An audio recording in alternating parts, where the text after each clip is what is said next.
Teve uma transmissão maravilhosa do SBT aqui, contando a história desse jogo. O Vasco mostrou uma evolução na estreia. Eu percebi um dinizismo ali. Vene, você achou uma evolução? E daqui a pouco o Vene vai comentar também. Mas mostrou também os mesmos problemas. Que é a irregularidade dentro de um mesmo jogo. Isso tudo na Argentina. E aí o Vasco foi derrotado pelo Lanús. A reportagem é do Flavini, que ele estava lá, conta a história do jogo pra gente. Na volta a gente vai contar se a gente encontrou ou não Lucas Pedrosa. Fernando Diniz bem que tentou, orientou, gesticulou e se irritou.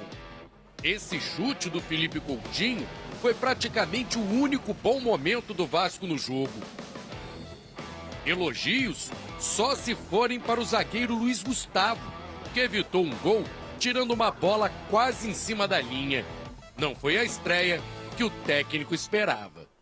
Acho que a gente tem time para produzir muito mais e a gente vai trabalhar para isso. Mas a gente precisa resgatar a confiança, ter coragem para enfrentar esse momento. Se dedicar ao máximo, eu não tenho queixa para falar da dedicação dos jogadores hoje, absolutamente. Os jogadores correram, tentaram, se dedicaram, marcaram alto o tempo todo praticamente, que é um time que joga bem aqui dentro da casa deles, também o Lanús, um time forte. O duro golpe veio no segundo tempo. Aos 7 minutos, Carreira fez o gol da vitória do Lanús. Resultado que classificou o time argentino às oitavas de final. É claro que o torcedor está insatisfeito pelos últimos resultados, né? A gente só tem que pedir desculpa e a única solução que eu conheço é cada um botar a cara, assumir a responsabilidade e junto como equipe trabalhar triplicado para poder sair dessa situação. Hoje o resultado não era o que a gente queria, eu acho que a gente fez um bom jogo, a gente não merecia esse resultado, mas isso agora não importa, né? Falar isso, agora é trabalhar, mudar logo a chave, porque no final de semana a gente tem um jogo super importante do Campeonato Brasileiro, onde a gente tem que escalar a montanha e a gente só vai conseguir fazer isso todo mundo junto e focado. O Vasco completou 9 jogos sem vencer. A derrota deixou o time na terceira colocação do grupo e sem chance de ser o líder da chave. É claro que a gente veio com o objetivo da vitória. É muita mudança, um momento... A gente atravessa um momento delicado, a gente sabe disso, mas o grupo tem se fechado, tem se unido. Eu sei que muitas vezes não é o que o torcedor gostaria de ouvir, mas a gente está se dedicando, está trabalhando muito forte para a gente sair dessa situação.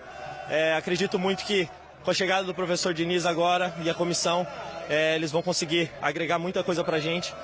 Hoje, dentro da partida, consigo ver algumas melhoras, mas eu acredito que ainda a gente está muito longe do nosso potencial, de tudo que a gente pode fazer. O Vasco enfrenta o Melgar na última rodada. Vencendo, vai à vice-liderança do grupo e disputa contra uma equipe eliminada da Libertadores uma vaga nas oitavas. A gente depende da gente. Se ganhamos em casa, onde a gente é muito forte, classificamos em segundo lugar, assim que estamos muito tranquilos. Começamos bem o jogo, depois a gente começou a devagar um pouco, mas tuvimos pouco tempo de trabalho, mas algumas coisas do novo treinador se viram. A gente está com uma expectativa muito alta, mas é um bom começo, tem que trabalhar muito. Estamos muito felizes com a chegada de Fernando e todo o seu corpo técnico. E confiamos muito na classificação, porque a gente em casa se sente muito forte. Mas nem todos os torcedores brasileiros que estavam aqui no estádio La Fortaleza saíram frustrados com a derrota do Vasco. Teve gente que comemorou o resultado. Morava no Rio de Janeiro, moro aqui em Buenos Aires tem 6 anos. E vim convidado pelos torcedores do Lanús, tem essa amizade, né, Flamengo e Lanús. E obviamente contra o nosso maior rival, né, que saiu, graças a Deus, se perdendo a partida. Eu sou de Manaus, eu moro aqui em Buenos Aires. O senhor me diga o que... representantes do consulado Fla Buenos Aires aqui. Então, meu amigo que é torcedor do Lanús falou assim, mano, vamos ver o jogo contra o Vasco, na hora, vamos, tem que trabalhar amanhã, não interessa, cara, vamos lá secar o Vasco e deu certo, né? Quer dizer, nem precisa secar muito, né? Os caras já fazem isso sozinhos, então... Já o Fernando Diniz viu que terá muito trabalho e fortes emoções pela frente.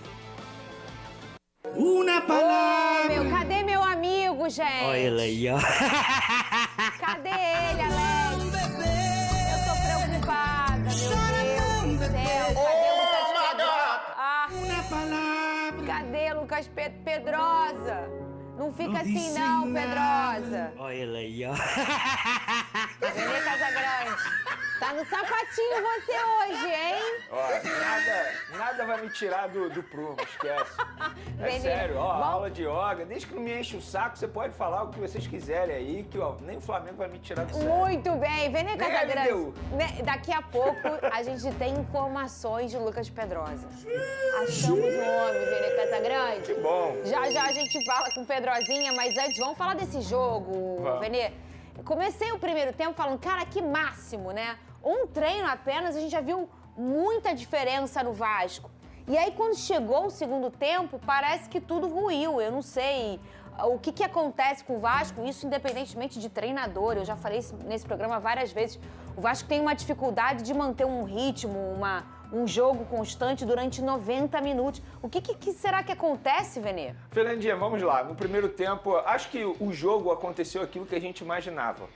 O Fernando Diniz impondo a sua identidade no início da partida e, de fato, isso aconteceu, embora os jogadores tenham encontrado dificuldade, o que é normal, é um choque de realidade. Isso aconteceu na seleção brasileira. Eu lembro muito bem os jogadores da seleção falando desse choque de realidade e, obviamente, isso ia acontecer no Vasco da Gama. Então, o Diniz ele já colocou em apenas um dia de atividade a sua identidade, ou pelo menos tentou. A gente pôde ver uns jogadores mais próximos, a saída de bola à lá Fernando Diniz, a marcação alta, algo que não acontecia com o Vasco anteriormente, aconteceu já com o técnico Fernando Diniz. Só que, embora a gente tenha visto um pouquinho do estilo de Fernando Diniz, um pouquinho de evolução, aconteceu aquilo que vem acontecendo durante 2025 inteiro, a queda de produção no segundo tempo. E eu nem vou ficar aqui culpando preparação física, porque olhando o elenco do Vasco, não é um elenco com jogadores de potência. São vários jogadores que realmente cansam no segundo tempo. O Felipe Coutinho é um, e isso aí é desde a temporada passada.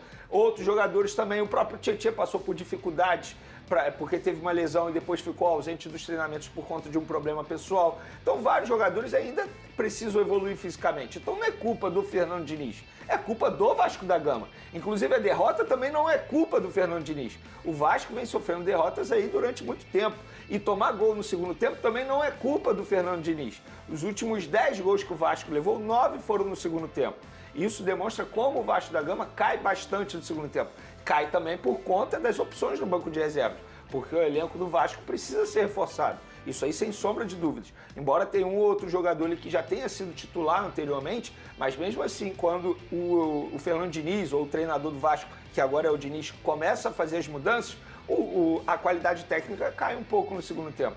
Então a gente pôde ver sim uma evolução, mas o gol do Lanús, por exemplo, foi um erro de marcação do lado esquerdo. O Piton não fez a marcação correta, acabou levando a bola nas costas, o Luiz Gustavo tentou fazer ali a linha de impedimento, também não deu certo. O que eu tenho de crítica a Fernando Diniz, mas eu também procurei saber por que ele fez isso, quando ele tira o melhor zagueiro da partida, que era o Luiz Gustavo, e recua o Hugo Moura. E por que a minha crítica? Porque o Hugo Moura já tinha cartão amarelo. E o outro zagueiro do Vasco também já tinha cartão amarelo. Então ficou com 2 zagueiros pendurados. E o Hugo Moura acabou levando o segundo cartão. E o Hugo não vem de uma sequência assim espetacular, né? Enfim, e acabou sendo até expulso o Hugo Moura, mas né? nesse jogo eu nem acho que o Hugo Moura estava mal, não. Não, eu também acho que não. Eu até entenderia, mas a minha crítica é em relação ao cartão amarelo, porque ele ficou com 2 zagueiros pendurados. Tanto é que o Hugo Moura leva o segundo e acaba sendo expulso. Mas por que ele fez isso? E eu procurei saber para não criticar de uma maneira leviana. Porque ele tinha treinado isso no dia anterior. Então ele optou por fazer isso porque ele treinou no dia anterior.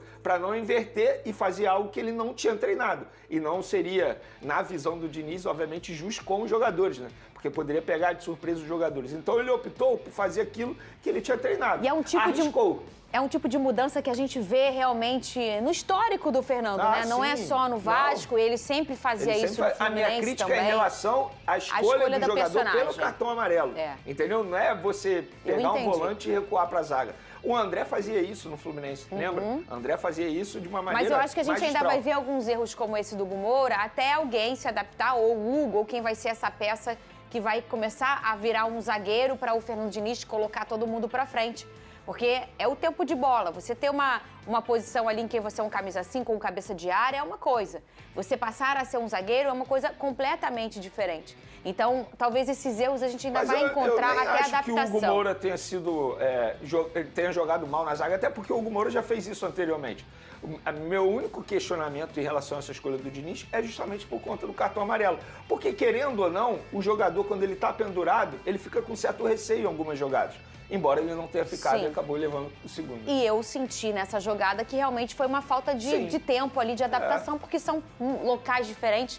E isso aí ele vai ajustar, ou vai ser o Hugo, ou qual personagem vai ser esse cara que sempre vai estar figurando essa posição versátil, em que, sem mexer nas peças, ele consegue mudar o plano, né? Tem uma característica de estilo de jogo que é muito Fernando Diniz. A proximidade dos jogadores em um lado de campo, eles tocam a bola e tentam inverter a jogada para pegar o time adversário de surpresa. Tanto é que na transmissão o Flavinho falou isso, que a todo momento o Diniz pedia para inverter. Por quê? É algo que ele quer, algo que ele deseja. Só que em um dia de treinamento é muito difícil os jogadores pegarem esse estilo de jogo. Vene, peraí. Meu telefone, gente, calma aí que eu... Só um minuto. Alô? Acharam. Vene, acharam. Ufa. Alex, acharam o Pedrosa. Cadê? Ele falou com a gente? Mandou um vídeo. Fala, Pedrosa. Fala, galera. Tô sabendo aí que vocês estão me zoando, né? E com razão, porque a estreia do Fernando Diniz, infelizmente, foi com derrota aqui na Argentina, o jogo lá no estádio do Lanús. Primeiro tempo em que o Vasco até conseguiu mostrar um pouquinho de evolução em relação aos dois últimos jogos. Claro, vexames contra Porto Cabedelo e também o Vitória. Entendo que você conseguiu ver um pouco de cara, uma postura melhor com e sem a bola, uma equipe que conseguia avançar linhas também e trocar passes, coisa que esse time pouco conseguia fazer nas últimas partidas, mas só durou 45 minutos. Acredito que a etapa inicial tenha dado um pouquinho do gosto do Fernando Diniz, que com apenas um treinamento parece que tinha trocado o elenco inteiro, mas na verdade não. Ele apenas trouxe confiança, trouxe uma nova postura e uma nova identidade de jogo também para o Vasco nesse primeiro tempo. Só que durou pouco. Como eu costumo dizer, infelizmente, dentro desse grupo tem um fracasso impregnado. E para tirar esse fracasso que está impregnado, vai demorar um pouco, Fernanda, Vene, porque o Fernando Diniz vai ter muito trabalho. A boa notícia é que nos próximos 6 jogos, 5 serão no Rio de Janeiro, 4 em São Januário e 1 no Maracanã. Então, assim, é a expectativa que o torcedor vascaíno tem dele conseguir ver dentro do Rio de Janeiro a força da torcida, vitórias novamente. Já faz muito tempo que o torcedor não sabe o que é isso. E entrar nessa etapa aí do Super Mundial, tendo um mês de treinamento para o Fernando Diniz trabalhar e trabalhar muito bem essa equipe, porque é necessário. Mas a diretoria precisa entregar reforços, precisa fazer saídas também para mudar o perfil desse grupo e entregar suporte para o Fernando Diniz. Milagre ele não vai fazer. Tamo junto, pessoal. Daqui a pouco eu tô aí no Rio e amanhã a gente tá junto no SBT Esporte Rio. Beijo. Beijo, meu amigo. A gente não tá te zoando, a gente tava preocupado.